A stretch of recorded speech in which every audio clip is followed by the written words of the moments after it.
So when you were 20 years old, you were part of HRS Insight, and you had called the top of the Harshad Mehta bull market, and you even stopped accepting buy orders from clients. Indian equity markets in March of 1992 were close to 50 times earnings. Between me and my dad, we decided that this is ridiculous. Something really wrong is happening. Hence, there were clients who would put the full money up front and ask us to buy, and we would still decline. What was the key differentiated insight that Metro brands had, which their competitors did? In Metro's early days, the store manager was not on fixed salary, but was a share of the profits of that store. Metro had the best unit economics, the best discipline, and the best execution. Do you remember an example where you had a disagreement with Rakesh Ji on a particular company? I remember when Titan became more than 20% of our portfolio, I went to him and I said, from a risk management perspective, we should reconsider this. He was like, "Mujhe Angrezi mat sikha." Is there anything wrong that you find in the company? If no, then please don't come up with all these. In 2004, I came up with the hypothesis that we should not do trading, we should only do investing. And I made a whole presentation on it. I said, great work. इसमें बहुत सारी अंग्रेजी थी, लेकिन दूसरी बार ऐसा कुछ बोला तो भगा दूंगा. He said, trading is what keeps me in the flow. Trading is what keeps me on my toes. It makes me conscious of opportunities and threats. If I don't do trading, it won't be me. So there are like few things that you would want to teach your children going forward. What would those teachings look like? I've always told them, I have only 3 things to tell you.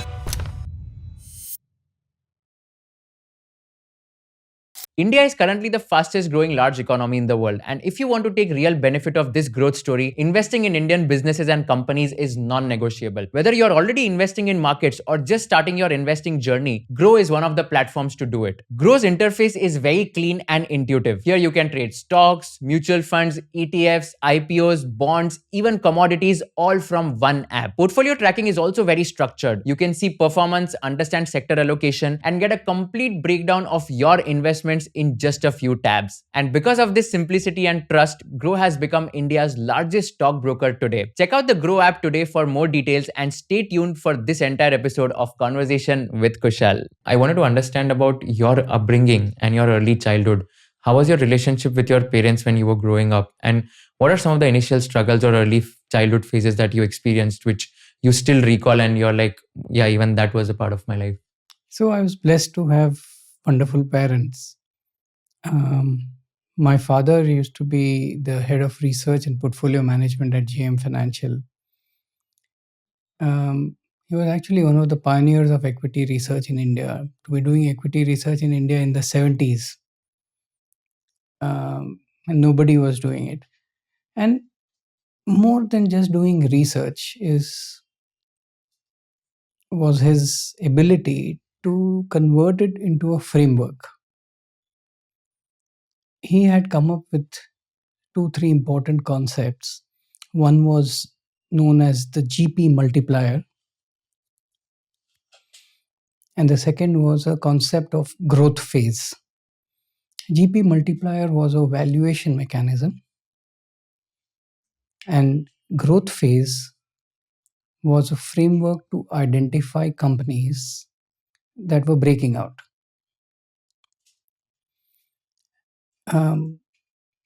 My early childhood memories are, dinner table conversations with him about markets, industries, companies, and so on. Even the economy. So I had a very modest childhood. In some ways, difficult childhood from a financial constraint perspective. And that actually fueled an ambition, an aspiration. So many years later, when I met Rakeshji, and Rakeshji used one quote of Winston Churchill, where he said, we must expose our children to adversity, even if we have to purchase it for them.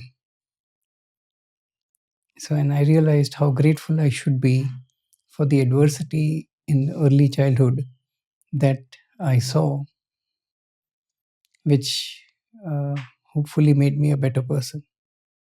How difficult was the early childhood when you say that financial constraints were there? How did you go through it, and what are the kind of struggles you had to go through? I was too young to understand all of that, but I do remember there was a time when it was raining and I had to go to school, and my mom would come to drop me. And we didn't have umbrellas or raincoats, so we would use those plastic bags, cut out one section of it, and use that to go to school. These are lasting impressions. And still, despite all of those difficulties, I also have very fond memories of how we were extremely happy despite these constraints. So I remember we would go to the Mahim beach and spend an evening there. We would not be able to buy anything, but it's okay. It was still very nice. So that was another important lesson, that you don't need money to be happy. And how were you as a school student when you used to go to your schools, colleges, etc.? What kind of student you were? And were you always interested in numbers, mathematics? I was a reasonably good student, prolific reader, um, ahead of the class, but I had poor handwriting. So one of the consistent complaints my teachers had was poor handwriting. But all my teachers could see that this guy was different. And to date, I remain in touch with my teachers. Every 5th of September, I call up a few of my teachers to wish them Happy Teachers' Day. Wow. And these are your school teachers? School teachers, college teachers. Wow. So, that's amazing. I mean, still in touch with them after like so many years. That's something which is commendable. So you used two things. So one is GP multiplier, one is growth phase that you learned from your father. If you can just explain briefly in terms of what exactly is a GP multiplier, and do you still use that in your investing framework today? I no longer use GP multiplier as a valuation metric. I use a similar metric, and that is enterprise value to operating cash flow. The earlier GP multiplier was equivalent of EBDT divided by market cap. And when you say you use enterprise value to operating cash flow, so how do you assess a company's valuation? And if you can give an example in terms of what this ratio looks like, then you will proceed with the investment. How does that work? It's not a straightforward relationship. It's a multivariate, multidimensional relationship. So therefore, I would not like to use a specific ratio and say that this number is cheap and that number is expensive, because it is all contextual. So maybe in the rest of our discussion, when we are more contextual, I'll give you an example. Okay, sounds good. So when you were 20 years old, you were part of HRS Insight, and you had called the top of the Harshad Mehta bull market, and you even stopped accepting buy orders from clients. So what was that entire story like at that point in time? So we should rewind a little bit. I started doing equity research at home under my father's guidance after my 10th grade. And I used to read prolifically, but after my 12th grade, I joined ASK. At that time, Asit Koticha and Samir Koticha used to run it. And Asit Koticha was trained by my dad, and I wanted to be trained by Asit Koticha. I did not want to go to my dad's office and be the boss's son kind of thing. So I chose to go to ASK. And it was a wonderful experience. I'm truly blessed to have Mr. Asit Koticha as my first mentor. And both Asit Bhai and Samir Bhai treated me as family. But I was the youngest in the office. I had gone to actually just do an internship for 2 months in my summer vacation. And I ended up being there for more than 3 years. And before I was a graduate, I was already head of research there. Then, before I was a graduate, I also was fortunate to have another mentor, Mr. A.V. Rajwade, who actually was India's foremost foreign exchange expert then. He was the previous deputy managing director of SBI. And subsequently, he was also the chairman of the committee that RBI appointed to decide whether India should have a convertible currency or not. He taught me Forex, but he also introduced me to some foreign investors. In those days, they were yet to come in. And one of the earliest funds, which was at that time a joint venture between Perpetual and Chescor, they actually recruited me to be their fund manager for their first proposed offshore fund into India before I was a graduate. The condition being that I must pass my graduation. So I was on top of the world, but just around that time, my father decided to quit from JM Financial and start out on his own. And I decided that it was my duty to support my dad rather than to pursue my career as an offshore fund manager. Hence, I joined my father's firm. That firm was started in 1991, and we had no employees, no capital, no office. Just started like that from a business center. I was the receptionist. I was also the cleaner. I was also the accountant. And I also used to go into the ring in those days. Again, the joy of building something from scratch was phenomenal. Learned a lot in the process. My father had his equity research knowledge and his relationships. So he got off to a good start. And around 1992 January or so, or February maybe, I had done a course which was by ICFI, Hyderabad, but it was held in Mumbai. And Professor N.J. SSV and Dr. Prasanna Chandra from IIM Bangalore were holding the course. And they were explaining concepts of how the PE ratio should be the inverse of interest rates. And in those days, interest rates in India were, SBI lending rate was like 18% or so. So it was difficult to justify a PE of more than 6 using that formula, and then you add growth to it, so you could justify a slightly higher multiple. But Indian equity markets in March of 1992 were close to 50 times earnings. And I was debating with them as to how is this possible, and they said, no, do we understand this? So between me and my dad, we decided that this is ridiculous. Something really wrong is happening. And as new-found brokers, we felt it was our duty to prevent our clients from being exposed to undue danger. So we said, we will not execute buy orders. Excuse me. That meant foregoing business. But it was an early lesson on how to make choices.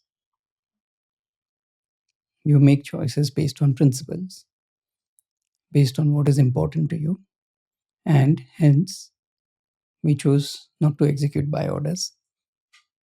There were clients who would put the full money upfront and ask us to buy, and we would still decline.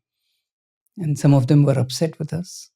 But over a period of time, those clients realized how subsequently the markets collapsed and how we had prevented them from danger.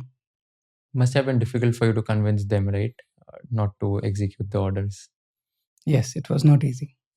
Right. And then 1992, the Harshad Mehta scam happened, and then what happened after that? So until 2001, I think you were working at HRS inside itself in your dad's firm. So what happened in 2000, 2001, and then how did you transition to Enam?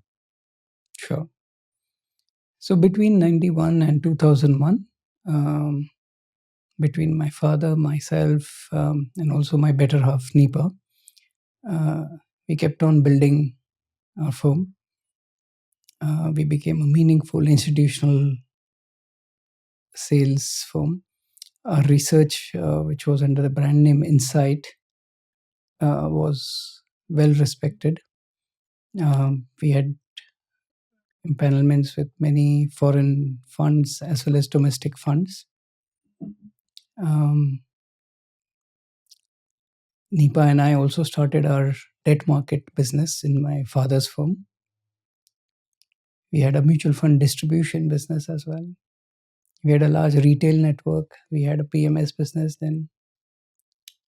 So, but we were thinly capitalized and we were reinvesting all our profits into the business.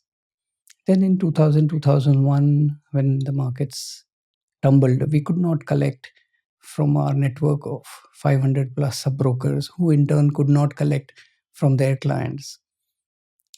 In those days, the risk management systems were not as good, and so on. So that led to challenges, and I decided that this was not the way forward for me. So I actually went ahead and shut down the business. But I did have creditors to pay from my father's firm. And it took time for us to be able to clear all of that. In the process, I sold our ancestral property, I sold our residential house, I sold our office, I sold every possible thing that I could to meet my liabilities. And I joined Enam in investment banking, something that I had never done. I'll always be grateful to Enam, especially Vallabhbhai Namishbhai, for giving me that opportunity at a difficult point of time in my life. And though I had not done investment banking, I loved investment banking. Investment banking was about what I used to define it as the 3 C's: coverage, conversion, and closure. And most of my colleagues in investment banking there, who were all veterans, used to focus on coverage. So they would meet a whole lot of companies.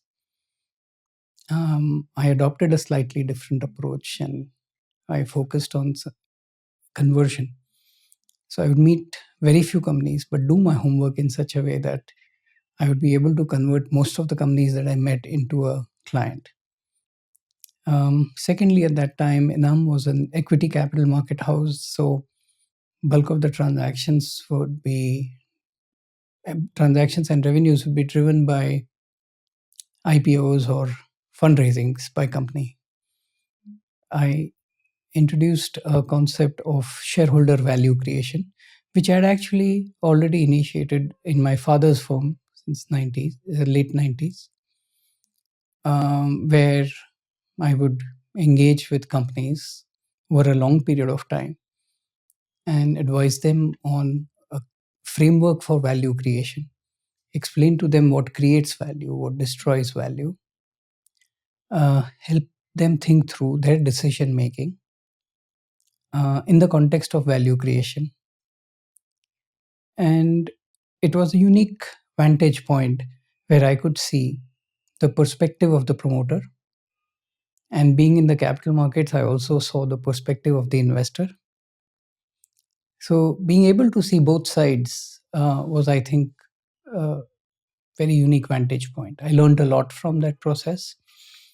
Some of the companies that I worked with during my father's firm on shareholder value creation were Apollo Hospitals, Financial Technologies, United Spirits, United Breweries, Great Eastern Shipping.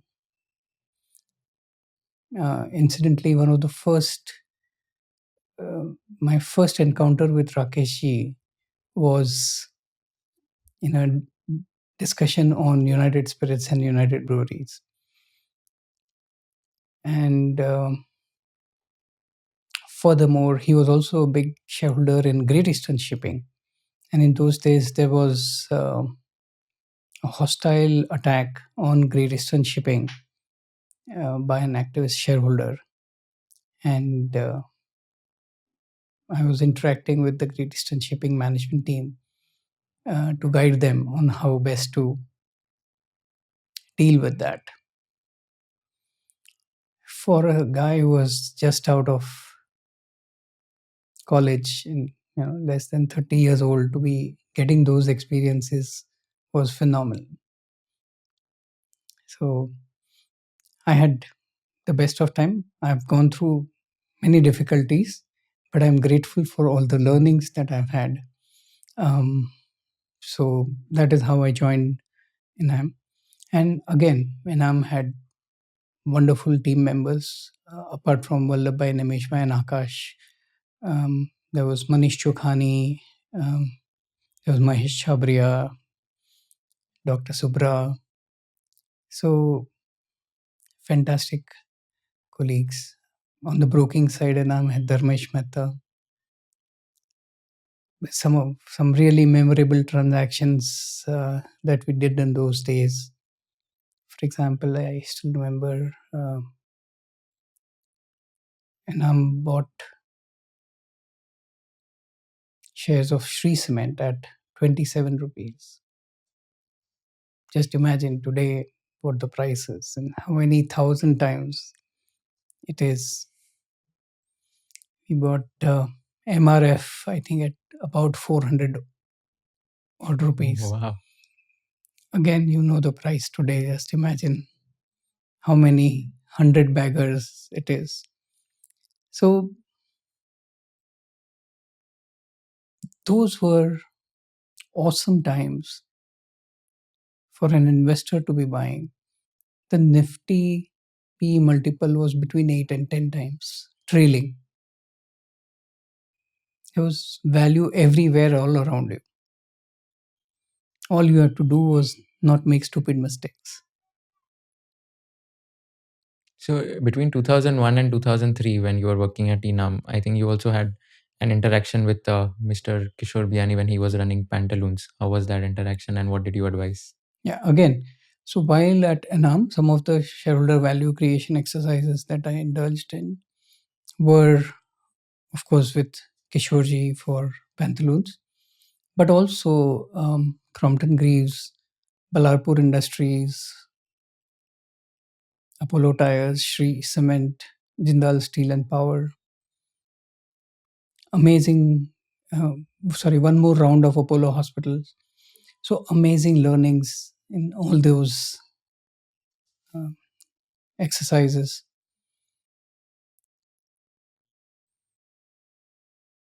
Kishorji was actually a maverick entrepreneur and with very strong ideas. And the first time that I saw his Big Bazaar model, I realized how powerful it could be in the Indian context. And I helped him raise 3 rounds of funding in quick succession at, if I remember right, about 28 rupees, 48 rupees, and then 95 rupees within a time frame of 6 months. Those days, I helped him raise capital and not get diluted by using some innovative structuring. Um, so those, and I remember that innovative structuring had not been tried before. And when we actually experimented that, people were surprised and shocked. And but it was kosher. It satisfied all the laws of that time. Subsequently, there were changes to the warrant structure, which is the one structure that I had used. But even now, I continue to believe that the warrant structure is a very powerful structure to invest in companies. Um, there was a lot of, I still remember Kishorji telling me, rewrite rules, retain values. A very powerful quote. Um, and I think he had the opportunity to be one of the best entrepreneurs of the country. Um, Unfortunately, it did not end up that way. Um, but I must say, I've learned from every entrepreneur and every management team that I've worked with. And you mentioned about the 100x baggers, 1000x baggers when Enam had invested in various companies. If I can ask about your personal stock investing journey as well, what has been your best investment and how many bagger was that? My best investment has been being blessed with the best mentors, and it has been Infinite X. First, Asit Kuticha, then my father, then uh, at Enam, multiple mentors, Vallabhai, Nameshwai, Manish Chokhani, and then Rakeshji. So I've been truly blessed. I don't think there can be a bigger or a better return than I could get And from them. And if you talk about your entire stock investing journey as well, and stock picking framework as well, so how is it like you're able to select and identify successful bets and stocks? And what is your framework when it comes to investing in stocks? Like I was just reading that recently at a Jito Connect event, you mentioned about the RACES framework, which is resilience, adaptability, competitiveness, execution, and scalability. And at Trust Mutual Fund, it's a growth at reasonable valuation framework that you follow. So in simple terms, if you are investing today in a company in 2026, how would you decide that I want to invest in this stock? So my investing approach has evolved over the years. It is not what it was in the 90s. I still remember at ASK, I used to also compile the half yearly results. There were no quarterly results. I used to compile the half yearly results and aggregates for economic times in those days, along with a bunch of college friends. I would get all of them to work with me on the weekends, and we would compile the results and aggregate the results. It was very number focused. I used to write in those days in Financial Express Investment Week an industry column every week. It would force me to analyze one industry a week. I did that for more than 2 years, in the process covering more than 100 industries. It was great learning. But a lot of the early learning was on the premise that it's about numbers. Over the years, I realized it's not just numbers, it's also the expectations. And then one more dimension got added, and that is the narratives. So I would say there are three dimensions: numbers, narratives, and expectations. An investor as well as a company has to deliver on all three. However, the most important learning was that there is a fourth dimension, which is time. We all live in a digital world, everything is time stamped, everything has a trail. So the consistency, the volatility of earnings, how well expectations are managed, all determine the multiples that you get. Over a period of time, I realized that both the numbers and the multiples are important for the performance of the stock price. And while I mathematically understood it, seeing it unfold over a very long period of time makes you wonder, uh, about how beautifully the two are interconnected and how that multiplication between the two of them work. Even at Rare, in most of the companies that we invested in at Rare.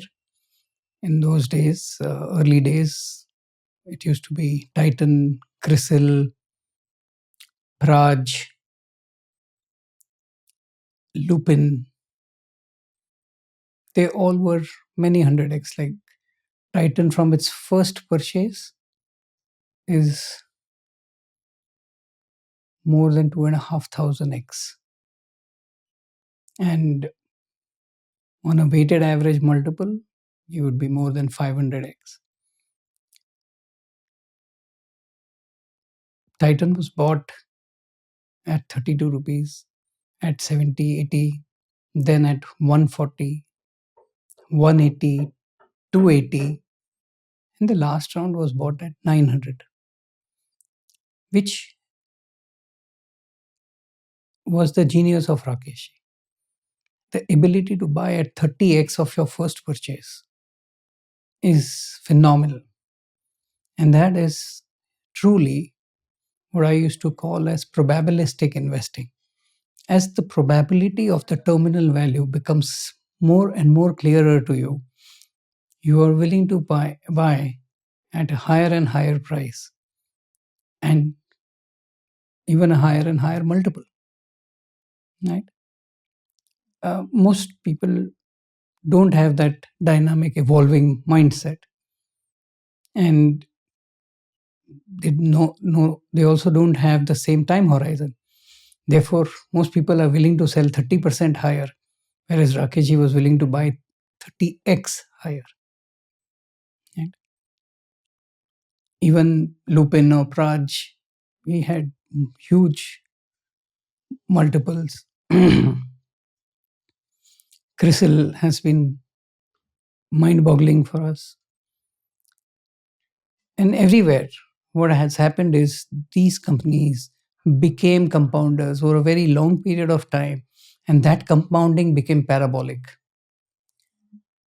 And there was earnings growth, and there was multiple expansion. These companies kept on learning, kept on evolving, kept on pivoting. So I realized the importance of adaptability in management teams. One other dimension that I would like to add about those early days and how this philosophy evolved was we realized that the leader in each theme that we had invested in captured bulk of the value. And from there came my learnings and how I evolved my framework of terminal value investing, in which it is my hypothesis that three factors help derive bulk of the terminal value, not all of it, but bulk. And those are megatrends, leadership, and intangibles. The intersection of these three, megatrends, leadership, and intangibles, are companies that I define as gorilla companies. Why gorilla companies? Why not lion companies? Why not tiger companies? Because I want to differentiate between gorillas and monkeys. Both gorillas and monkeys are from the ape family. But gorillas are rare in a jungle. Monkeys are much more frequently visible. Gorillas are also outsized and dominant. Monkeys are not.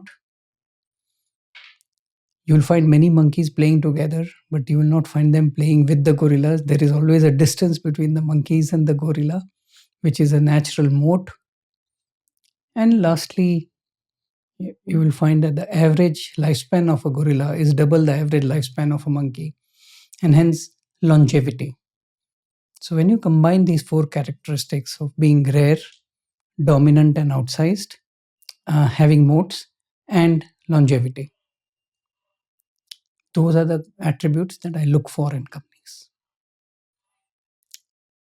But if you step back and classify the whole world of companies into two kinds of companies, incumbents and challengers. And you say that of all the attributes that are important, there are two attributes which are most important. One is scalability, and the second is adaptability. In this 2 by 2 matrix of incumbents and challengers, and scalability and adaptability, incumbents naturally have already scaled. The missing ingredient there is adaptability.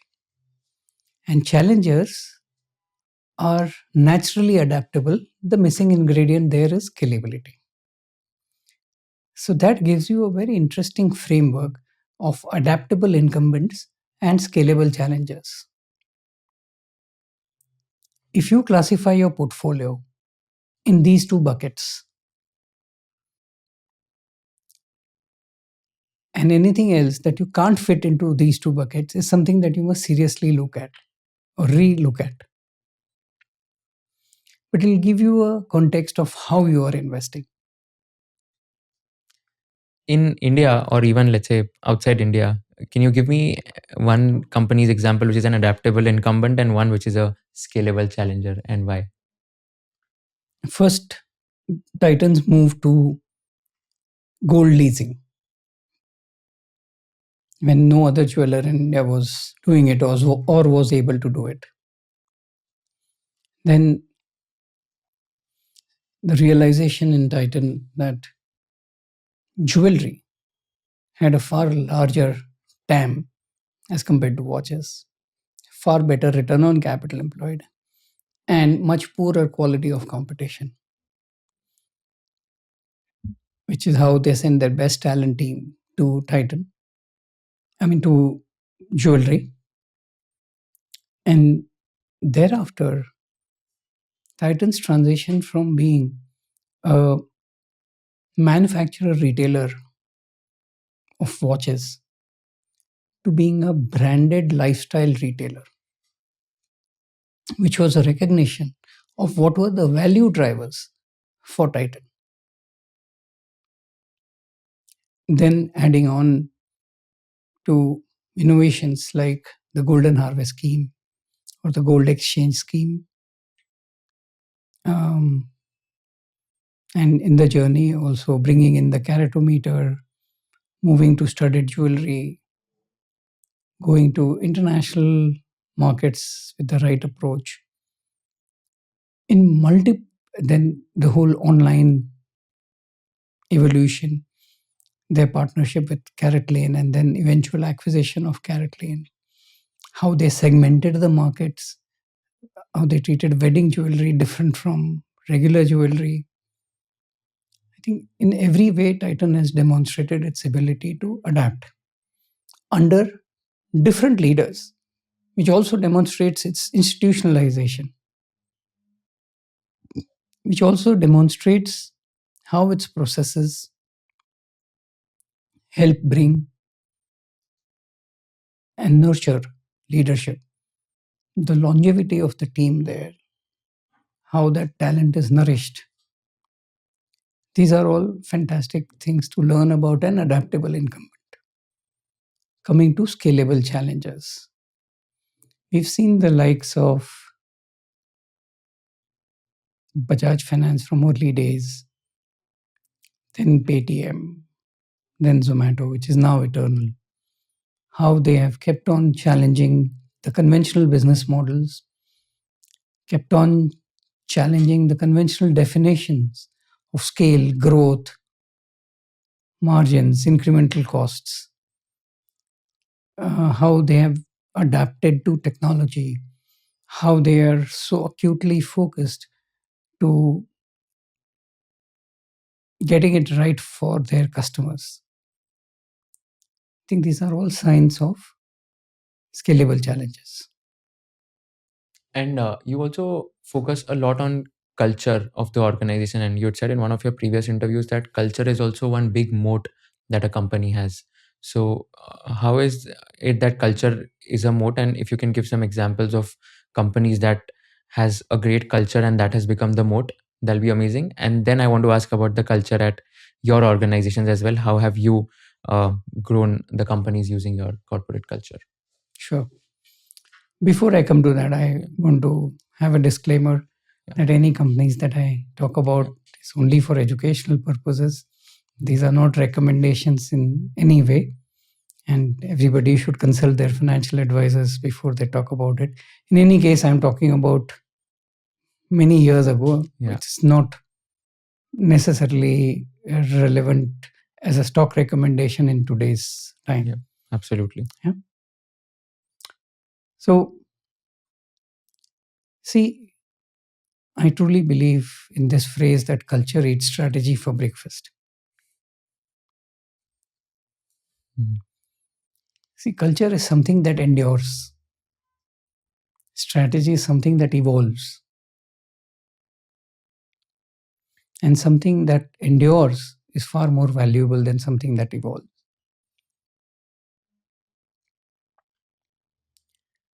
You remember I quoted Kishore saying, rewrite rules, retain values.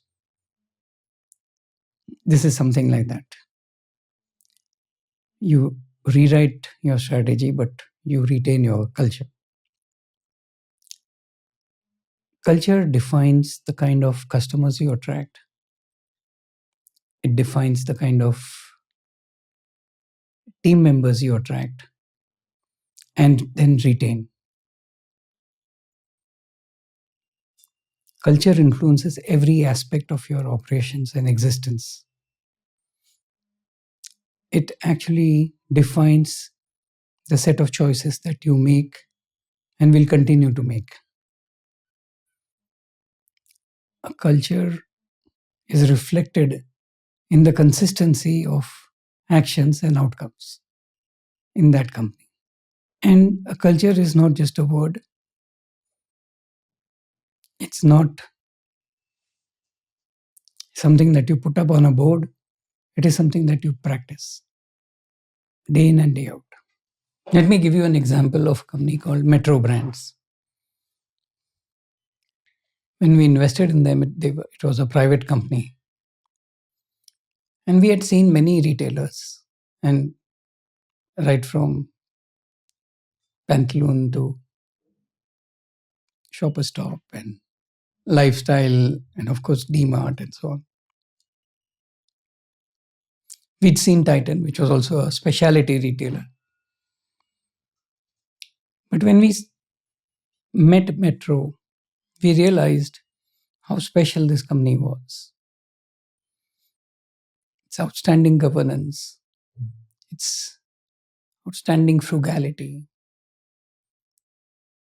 its clarity of purpose, the realization that every retailer in the world is bankrupt. It's just a question of how soon they realize it, because of the inventory that they have is not worth the inventory value at which they hold it in their books. So the discipline on inventory management was exceptional. The sales per square feet, the gross margins, the profit after tax as a percentage of sales, every number was exceptional. Even before they took in external capital. Here was a company where the quality of information, the quality of decision making was exceptional. It was the growth rate, which was not very high. But every other thing was perfect. And growth rate was not bad. So we realized that if the growth rate changes here, then the multiples would be very, very different. We also found that it was a management team which was open to learning, open to understanding, open to benchmarking, and they kept on learning over the years. And hence, Metro is also a 300x for us at Rare. But it was a pleasure working with Metro. I continue to be on the board of Metro representing Rare. But it's not just that Metro learned from me. I learned from Metro a lot of things. Rafiq Bhai is an exceptional manager, and seeing him over so many decades has been a privilege. So I truly believe that a culture helps define greatness in a company. What was the key differentiated insight that Metro brands had, which their competitors didn't? So first, let me talk about it outside in. Outside in, you could see that Metro had the highest sales per square feet. It had the best gross margin, and it had the best profit after tax margin. Take it a little further, it had the best GMROI or GMROI, which is gross margin multiplied by inventory turns, as compared to every other footwear retailer. It owned every customer because it was a retailer first. It was not a brand distributor. They would not distribute their shoes in other people's stores. It's discipline on pricing its products. It's discipline on the margins that it would get from other shoe manufacturers for them to be able to sell into the Metro network, and the balance that it would keep between own brands and other brands were all things that went into giving it those outstanding numbers. So the differentiated insight was that Metro had the best unit economics, the best discipline, and the best execution. But what was the root cause? The root cause was also Metro's incentive mechanism for its store operators. And over a period of time, it has evolved to be compliant with the applicable rules. But till date, the kind of sales engagement that you will find in the Metro store vis-a-vis other brands will be definitely better.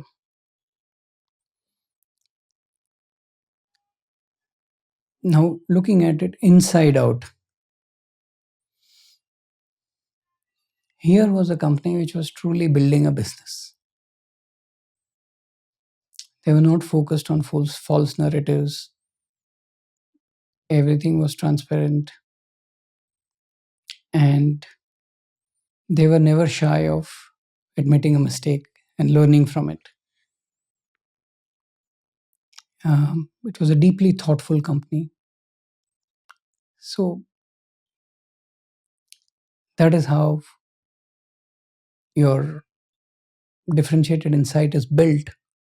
And I was privileged enough to see it both from outside in and inside out. So, what was the incentive mechanism for sales operators, which was like very unique? So I think in Metro's early days, the store manager was not on fixed salary, but was a share of the profits of that store. And over a period of time, it has evolved, and now that is a little more complex. But still, the incentive mechanism is structured towards outcomes rather than towards fixed salaries. One of the other investments is also Concord Biotech. So, what was the differentiated insight on Concord Biotech? So, invested in Concord Biotech sometime in 2004.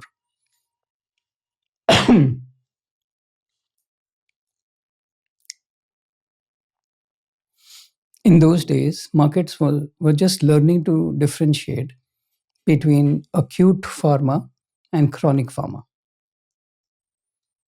And there was a beginning of a realization that chronic pharma is more valuable than acute pharma. When we met Concord, we realized that bulk of the revenues were coming from immunosuppressants. And hence, immunosuppressants were difficult medicines to switch once you start taking them. You can't even switch to another brand of the same molecule. So we realized that this is not just chronic, this is lifelong. And more importantly, this is non switchable. So to have non switchable chronic lifelong medications, we realized would be far more valuable than others. Hence, the that was the big differentiated insight at that point of time. It was also a company which was very frugal, had lowest cost of production, which had never had a problem with the FDA. Its facilities were best in class, not jazzy, but they got the work done. They had the best yields. They were one of the few API producers who made most of the immunosuppressants, although no one innovator made most of the immunosuppressants. So we felt that this was a unique company and this was also a 300x for us. Wow. Let's also talk about some of the errors. And you also have a very interesting concept where there are two types of errors that we have studied: type 1 error and type 2 error. Type 1 is error of omission, which is like इसमें invest करना चाहिए था but invest नहीं किया and we missed out on that. Type 2 error is basically where you invested in something and it went wrong. But you have an interesting concept of type 1.5 error, which is a hesitation error. So if you have some examples of some companies in all these errors and how do you deal with the type 1.5 error, that'll be amazing to know. See, the conventional framework of mistakes is about type 1 and type 2 errors. However, during my journey with Rakeshi and even before, what I realized was the companies that we did not invest in, which became many X. So one of them was Shri Cement. We did not invest in Shri Cement. We did not invest in Dalmia Cement. We missed out on investing in Bajaj Finance. How and why did we miss out on those? In my books, when you lose money on a stock, it reflects in your books of accounts. But when you lose an opportunity, it does not reflect in your books of accounts. But the loss of opportunity is actually far greater damage to you than the money that you've actually lost somewhere. And because we don't measure loss of opportunity, we don't classify it. That realization made me come up with this type 1.5, where there was an error of hesitation or reluctance. You are on the verge of buying something, but for some reason, maybe valuation, maybe some macro event has happened, you miss out on that. These kind of mistakes, to my mind, actually led to the largest delta in your long-term outcomes. Hence the need to classify it as an error. And that is why one type 1.5 error. Sometimes you also decide to buy but don't buy enough. And again, that was the genius of Rakeshi. When he got convinced, he did not shy away. He would go all in. He would barge in like a bull. Right? And it was not just at a company level. Like he was the greatest bull possible on India. Always bullish. Even during COVID, when the portfolio was down significantly, I would say अपने portfolio का stress test हो गया, right? So um, that conviction is invaluable. To have a differentiated insight is one thing, but after that, based on that differentiated insight, you have to have the conviction and the courage to buy. Yeah. Based on that differentiated insight, you need to have the patience and the equanimity to hold. And when that conviction breaks, or when that investment hypothesis breaks, then you need to have the clarity and the discipline to sell. Was there a time, or do you remember an example where you had a disagreement with Rakesh ji on a particular company, and how did you end up getting in consensus towards the end? I'm sure there must be many, right? There were a few, Mm. like I remember when Titan became more than 20% of our portfolio, I went to him and I said, from a risk management perspective, we should reconsider this. And he was like, मुझे अंग्रेजी मत सिखा. Is there anything wrong that you find in the company? If no, then please don't come up with all these fancy things. Yeah. Second, I came up with, in 2004, I came up with the hypothesis that we should not do trading and we should only do investing. And I made a whole presentation on it. And he said, great work. इसमें बहुत सारी अंग्रेजी थी, लेकिन दूसरी बार ऐसा कुछ बोला तो भगा दूंगा.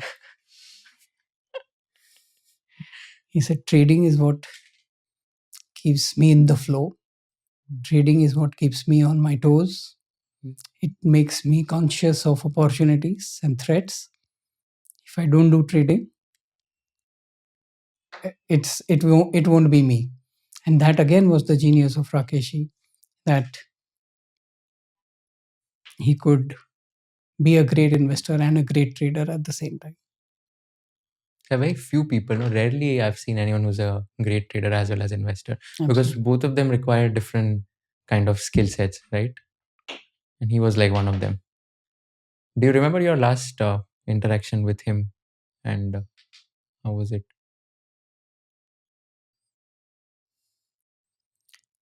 So he passed away on 14th August 2022. I remember that on 5th July 2022, I was in the US with my family, but his children were also in the US. And we were all together on the 4th of July to watch the fireworks. And we'd all gone out for dinner.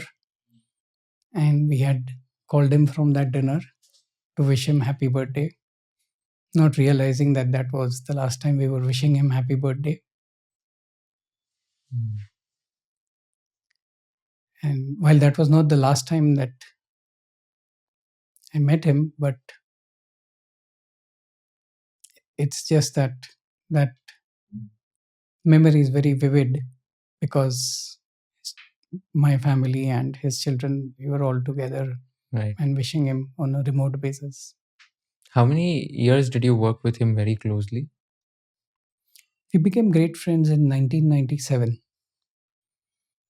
and till 2022, so 25 years. So, which is your favorite place that you've traveled with him, and any memorable incident from that trip?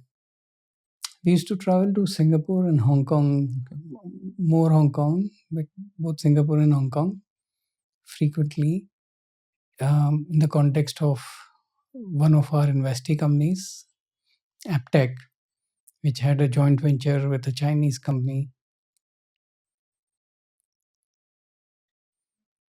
And Those were the out of India trips. But in India, we would go visit companies periodically.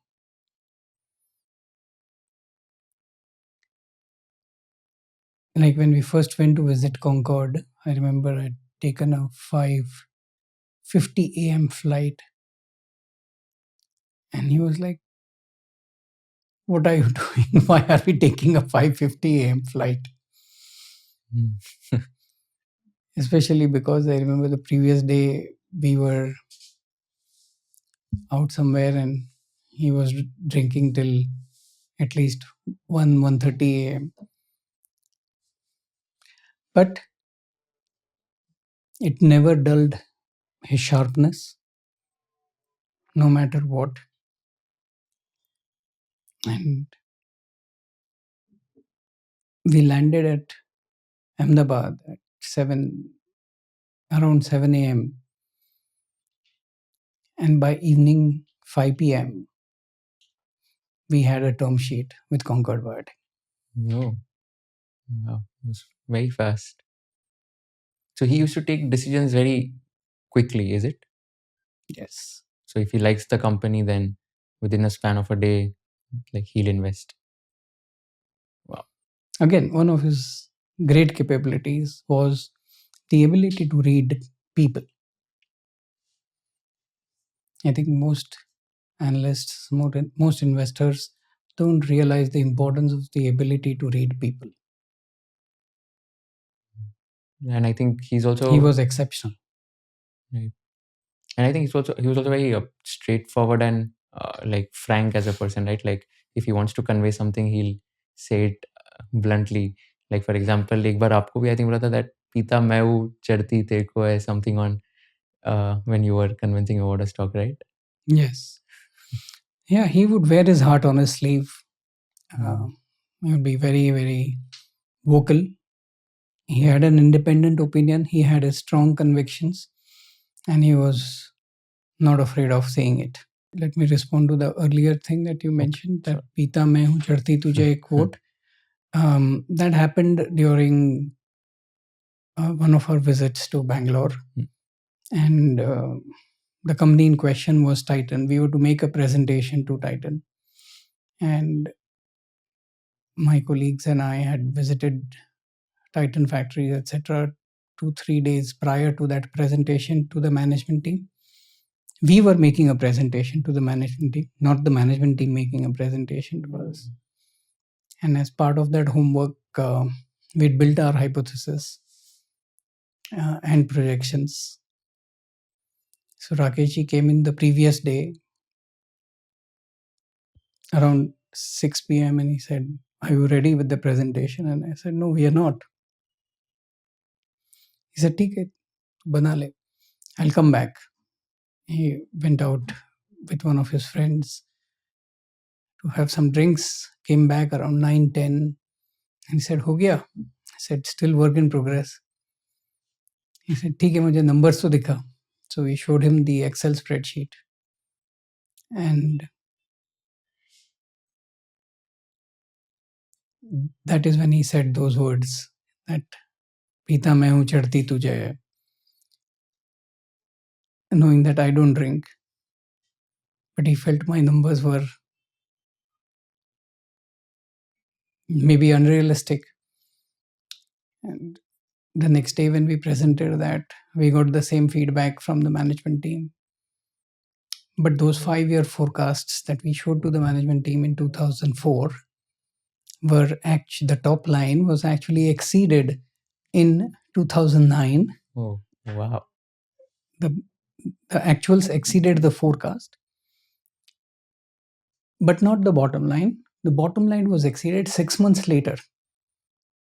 So our forecasts were not very far off, but they appeared to be very unrealistic in 2004.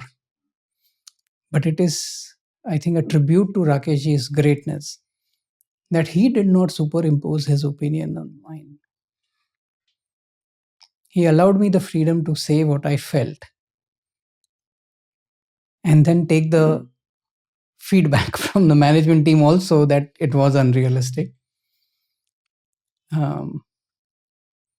and so on. And which is where one of Rakesh's greatness was that he was more focused on the direction rather than the destination. Getting the direction right is far more important. Right. Yeah, I think very, very interesting. So you've also co-authored a book, India's Money Monarchs, and you've interviewed a lot of legendary investors. You've interviewed, I mean, there were two co-authors as well apart from you. Yes. So you've interviewed a lot of people. So what are some of the favorite stories or favorite insight from those interviews that you had done? So I'd grown up reading Xerox copies of a publication in the US called Outstanding Investor Digest. And it always pained me that the kind of questions that were asked of these global fund managers were so thoughtful, so deep, so intense, so introspective. Whereas the kind of questions that were asked to Indian fund managers were market kya lagta hai? I said, this is not done. We had to find another way of doing it. And that is why I partnered with my friend and colleague Naveen Agarwal and Chetan Parikh to come up with a replica of Outstanding Investor Digest in the Indian context for Indian fund managers, which required very deep, thought provoking, reflective questions. And we were very fortunate to do it in those days because nobody else was doing it in those days. There were no podcasts, no other mediums. And Chetan Parikh had actually started an online website called capitalideasonline.com. And we were taking these interviews, editing them, and putting them up on that website. And from, I think, 97 onwards. And by 2001, we'd gotten quite a few of these done. And those were then published into a book called India's Money Monarchs. And you will find some of those investors who were never in the public domain, including in those days Rakesh Jhunjhunwala. Right. I think Nilesh Parag Parekh and Of all course. the interviews have been mentioned there. Of course. And one of your best stories or one of the best learnings from all these interviews, any one that you remember from all the interviews that you took? I would say the emphasis on leadership, that bulk of the value created in any sector in its growth phase. Initially, every player in that sector participates in it. So that is what I would learn to subsequently define as value dispersion phase. And very few are able to retain it. And that is what I would learn to define later as value concentration phase or value consolidation phase. So recognizing these phases was important. But I also realized that whether they expressed it or not, each one of these great investors had a mental framework. And like Charlie Munger puts it, a lattice work of frameworks. So over the years, I've actually tried to articulate a mental framework for my approach and have a framework for every aspect of investing and putting it all together in a lattice work of mental frameworks. Um, I think I'm fortunate to be able to articulate it, but there are so many great investors who actually have all of it in their mind, but may not be able to or may not want to articulate it. Right. And some of the books and speeches that you're also a big fan of, I wanted to understand one key learning from the book and the speech. So the book is Infinite Games by Simon Sinek, which you like a lot. What is something that you really learned from this book, which you apply in your day-to-day life? I'm also a Jain and a fan of Vipassana meditation. Oh, So I same. believe in this. Even I've done Vipassana and I'm a Jain as well. So I believe in this infinite Hmm. uh, eternity, so to say. So therefore, making a distinction between an infinite game and a finite game was very important. It changes your perspective of how you approach life, how you approach competition, how you approach um, wins and losses. Do you do Vipassana regularly? I try to. Okay. And the 10 days one or 30 days one? Which I one? haven't done the 30 days. Okay, so 10 days one. And what frequency do you usually Not do as it? frequently as I should. Okay. I've done it last year and I think it was a mind blowing experience, life changing. I've decided to do it every year once. So 10 days.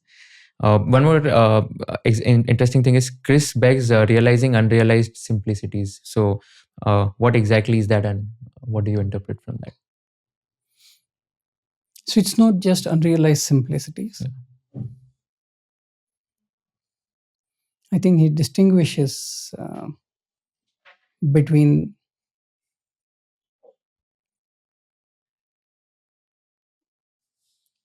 mastering the complex uncertainties and realizing the unrecognized simplicities. And the two are very different and distinct approaches. Like there's one US investor who was asked about how he intends to benefit from artificial intelligence. And I loved his answer. He said, I prefer to benefit from the natural stupidities of mankind than from artificial intelligence.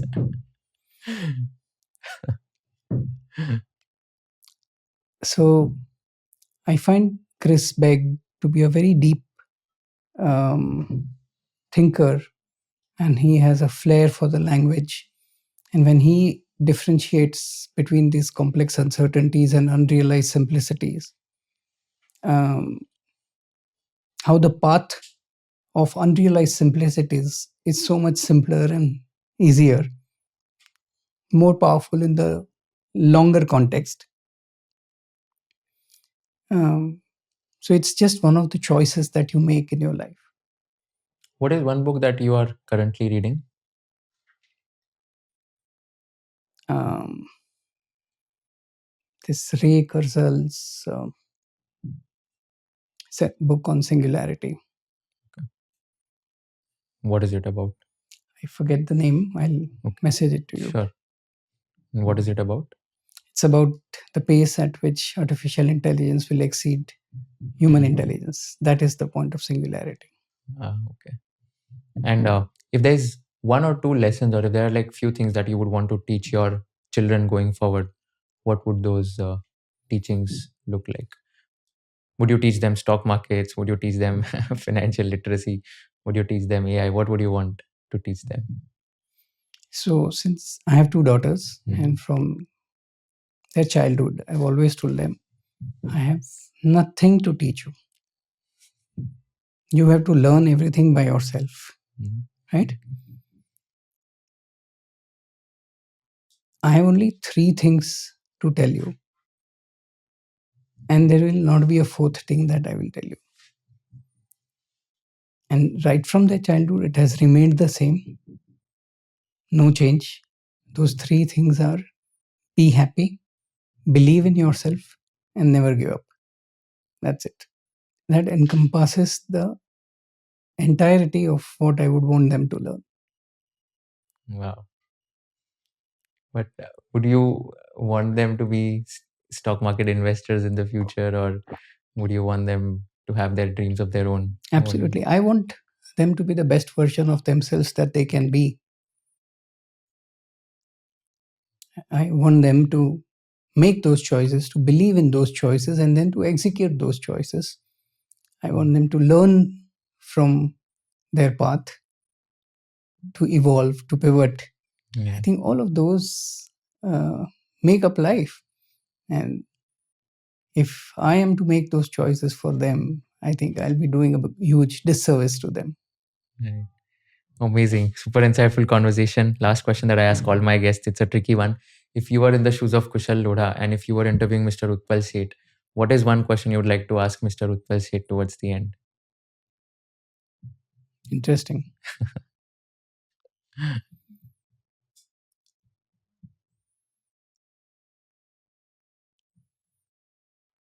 So the question I would ask is, what would you be when you are not doing active investing? So what would you be when you are not doing active investing? I think I would love to teach. Right. You already teach at Flame, right? And what would you want to teach? There are not many subjects that I know, so I'll teach the one subject that I do think I know, which is investing. Right. Amazing. Thank you so much, sir, for doing this. Had an amazing time. I really enjoyed a lot. And it just feels as if everyone should just keep listening to you. You have so many insights and so much of wisdom. Thank you so much for doing this.